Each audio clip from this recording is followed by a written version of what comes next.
Hey everyone, my name is Jessica and I'm here with Dr. Bacon for our weekly Breakfast with Bacon. And this month we are talking about one of my favorite topics, which is children. I love children. And you're very good at it, by the way. Thank you, very sweet. Definitely. Just want to save all the children all the time. Yeah.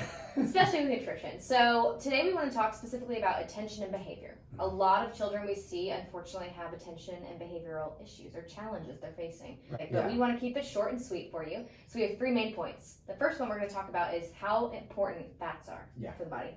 Second thing we're talking about is sugar and then some screen time. So let's talk about some fats. Yeah, let's go with fats. First things first, we're all deficient in omega-3s. Mm-hmm. And, like calcium for the bone, magnesium for muscle, you need what? Fats. Essential fats, omega-3s for the nervous system. So this is the idea. And we need to upregulate the body and give them good, healthy fats. The reason why we're so deficient is our food that we're eating. They're pulling all the fat out of the food, which takes away the flavor.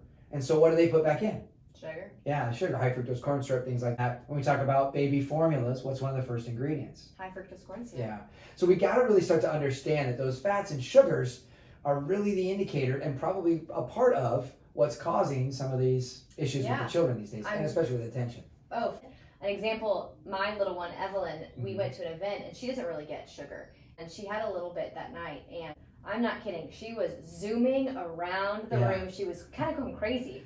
And then all of a sudden she was crashing and I could tell the sugar was wearing off because then she got moody and cranky and clingy and it was a different child. And that's just, the power of sugar is incredible. I mean, it's more addictive than cocaine. Yeah. And imagine that on a little human. Right. And what's really neat too, Jess, and that's what's great about what you're doing as a parent and also as an expert.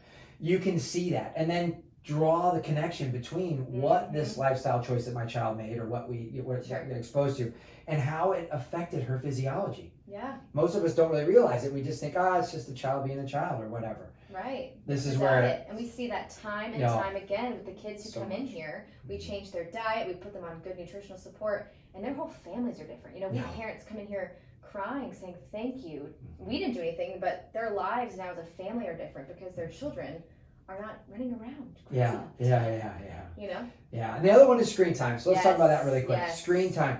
Guys, the American Association of Physicians and Surgeons said children under the age of 2 should get 0 screen time.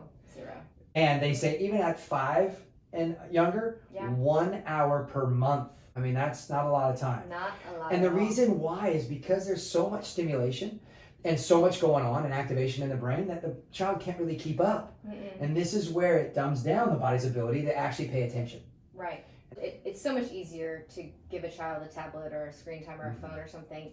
But at the end of the day, we have one chance, to build up this human to be a great human. It's not saying that screen time is going to make them a bad human, but I think it's important to say, let me play with you, or here's a physical book. So your eyes aren't super stimulated so much, so it changes the physiology of your brain.